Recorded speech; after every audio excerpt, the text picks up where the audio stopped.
بسم اللہ الرحمن الرحیم۔ ناظرین السلام علیکم ورحمۃ اللہ وبرکاتہ۔ ناظرین، آج کی اس ویڈیو میں ان اعذار کا بیان کرنے کے لیے جا رہا ہوں جن کی وجہ سے روزہ توڑنا جائز ہے۔ دوستو، شریعت اسلامیہ میں انسانیت کے لیے سہولت ہے۔ اسلام کا کوئی حکم فطرت انسانی کے خلاف نہیں ہے۔ روزے دار کو بھی کبھی ایسی مجبوری پیش آ جاتی ہے کہ اس کے لیے روزہ رکھنا یا اسے باقی رکھنا مشکل ہو جاتا ہے، لہذا ہم آج کی اس ویڈیو میں انہی اعذار کو بیان کریں گے کہ جن کی وجہ سے روزہ نہ رکھنا یا روزہ رکھنے کے بعد توڑنا جائز ہے۔ لہذا آپ ویڈیو کو غور سے دیکھیں اور سمجھنے کی کوشش کیجیے۔ تو سب سے پہلے وہ شخص ہے جو روزہ چھوڑ سکتا ہے، وہ مریض ہے۔ مریض کی بھی کتنی قسمیں ہیں۔ بیماری کی وجہ سے اللہ تعالیٰ نے رمضان کا روزہ توڑنے اور صحت مند ہونے کے بعد اس کی قضا کرنے کی اجازت دی ہے۔ کفارہ کی ضرورت نہیں ہے۔ کفارہ کہتے ہیں کہ مسلسل 60 روزے رکھنے پڑتے ہیں۔ لہذا فقہا کا اس پر اتفاق ہے کہ مریض کے لیے مرض کی وجہ سے روزہ نہ رکھنا جائز ہے، اور اسی طرح اگر روزہ سے ہے تو روزہ توڑنا بھی جائز ہے۔ مریض کی چند صورتیں ہیں۔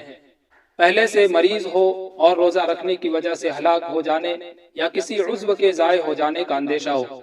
دوسرا، پہلے سے مریض ہو اور روزہ رکھنے کی وجہ سے مرض بڑھ جانے کا اندیشہ ہو۔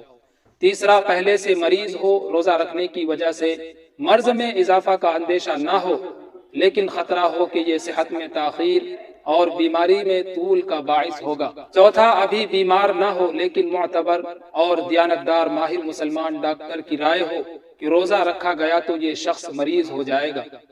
ان تمام صورتوں میں اگر صبح صادق سے پہلے بیمار ہوا ہو تو روزہ نہ رکھنا، یا روزہ شروع کرنے کے بعد بیمار ہوا ہو تو توڑ دینا دونوں ہی جائز ہے۔ بعد میں قضا کر لے، کفارہ واجب نہیں ہے۔ دوستو، اس بات کا خیال رکھنا چاہیے کہ محض بیماری کے وہم کی وجہ سے روزہ چھوڑنا جائز نہیں۔ چنانچہ اوپر جو صورتیں بیان کی گئی ہے وہ اسی وقت معتبر مانی جائے گی جب مسلمان دیانتدار ماہر ڈاکٹر سے مشورہ پر مبنی ہو اور گمان غالب کی درجہ کی ہو۔ دوسرے جو اعذار ہے وہ اعصابی کمزوری۔ کبھی ایسی صورت بھی پیش آتی ہے کہ ایک شخص اعصابی کمزوری کا دائم المریض ہونے کی وجہ سے مسلسل روزے نہیں رکھ سکتا۔ چند دن روزہ رکھنے کے بعد چند دن روزوں کا ناغہ کرنا ضروری ہو جاتا ہے، تو جتنے دن روزے رکھ سکتا ہے رکھ لے۔ جب تکلیف شروع ہو جائے یا اس کا اندیشہ پیدا ہو جائے اور مسلمان دیانتدار ماہر ڈاکٹر اس کی نشاندہی کر دے تو روزہ نہ رکھے، بعد میں صرف قضا کر لے۔ دوسرا جو ہے وہ مسافر۔ جن اعذار کی وجہ سے روزہ نہ رکھنا جائز ہے ان میں سے ایک عذر سفر شرعی ہے۔ سفر شرعی سے مراد تقریباً 77 کلومیٹر ہے۔ اگر کوئی شخص اپنے وطن سے تقریباً 70 کلومیٹر کے سفر کا ارادہ کرتا ہے تو وہ شریعت کی نظر میں مسافر مانا جائے گا اور اس کو یہ رخصت ملے گی۔ اگر سفر اتنی مسافت کا ہو جس کا اوپر ذکر ہو چکا تو رمضان مبارک میں روزہ افطار کرنا جائز ہے۔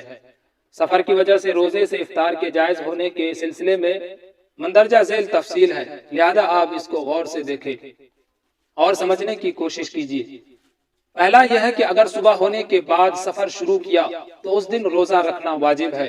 البتہ سفر شروع کرنے کے بعد توڑا تو صرف قضا واجب ہوگی، کفارہ واجب نہیں ہوگا۔ اور اگر روزہ رکھا اپنے گھر پر اور پھر گھر پر ہی روزہ توڑ دیا، اس کے بعد سفر شروع کیا تو قضا کے ساتھ کفارہ بھی واجب ہوگا۔ دوسرا، سفر میں تھا اور سفر ہی میں صبح ہوئی تو اب روزہ نہ رکھے یا رکھنے کے بعد توڑنے میں کوئی حرج نہیں ہے، صرف قضا ہوگی، کفارہ نہیں۔ تیسرا، صبح صادق کے وقت گھر پر تھا اور روزہ رکھا، پھر سفر شروع کیا، پھر راستہ میں کوئی چیز یاد آئی اور دوبارہ گھر واپس آیا اور گھر ہی پر روزہ توڑ لیا تو یہ جائز نہیں ہے اور قضا کے ساتھ کفارہ بھی واجب ہوگا۔ چوتھا، سفر میں روزہ نہ رکھنے یا روزہ توڑنے کی اجازت ہے جیسا کہ اوپر گزرا، لیکن اگر روزہ رکھنے میں زیادہ مشقت نہ ہو تو روزہ رکھ لینا بہتر ہے، زیادہ مشقت ہو تو روزہ رکھنا مناسب نہیں ہے۔ تیسری جو چیز ہے وہ حمل والی عورت۔ حاملہ یعنی وہ عورت جس کے پیٹ میں بچہ ہو، اگر وہ روزہ رکھنے میں یا روزہ باقی رکھنے میں اپنے بچہ کے لیے نقصان دہ سمجھتی ہو یا خود اپنے لیے مشقت کا احساس کرتی ہو تو اس کے لیے روزہ نہ رکھنا یا روزہ توڑنا دونوں جائز ہے، بعد میں اس کی قضا کر لے، کفارہ کی ضرورت نہیں ہے۔ چوتھا، دودھ پلانے والی عورت۔ اگر دودھ پلانے والی عورت اپنے بچہ یا اپنے بارے میں نقصان کا اندیشہ کرے تو روزہ توڑنا جائز ہے اور بعد میں صرف قضا کر لے، کفارہ اور فدیہ کی ضرورت نہیں ہے۔ پانچویں جو چیز ہے وہ روزے کی حالت میں سخت بھوک اور پیاس کا ہونا۔ ایک شخص نے اپنے معمول کے مطابق روزمرہ کا کام کیا، لیکن اس کو اتنی سخت بھوک اور پیاس لگنے لگی کہ اس کی وجہ سے ہلاک ہونے کا خوف ہو یا دماغی توازن سے متاثر ہونے کا احساس ہو تو روزہ توڑنے کی اجازت ہے۔ بعد میں صرف قضا کر لے، کفارہ کی ضرورت نہیں ہے۔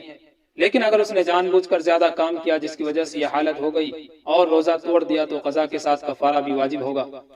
چھٹی جو چیز ہے وہ شیخ فانی، یعنی اتنا بوڑھا ہو گیا ہو، اسے روزہ رکھنے کی طاقت نہ ہو اور روزہ سے اس کی صحت گھٹتی جا رہی ہو، تو ایسے شخص کو روزہ نہ رکھنے کی، اور رکھ لیا ہے تو توڑنے کی اجازت ایسے شخص کو چاہیے کہ روزہ کے بدلہ فدیہ ادا کرے۔ ساتویں جو چیز ہے وہ مجاہد فی سبیل اللہ، یعنی اگر کسی مجاہد کو گمان غالب ہو کہ روزہ کی حالت میں کمزوری آ جائے گی اور جہاد کرنے میں کمی آنے کا خوف ہے تو اس کو روزہ نہ رکھنا یا رکھ کر توڑ دینا جائز ہے اور بعد میں قضا کر لے، کفارہ کی ضرورت نہیں ہے۔ دوستو، یہ ان اعذار کا بیان کیا گیا کہ جن عذر کی وجہ سے یا جن اعذار کی وجہ سے روزہ اگر نہ رکھے تو اس پر کوئی گناہ نہیں ہوگا۔ میں امید کرتا ہوں کہ آپ اس بات کو بخوبی سمجھ گئے ہوں گے۔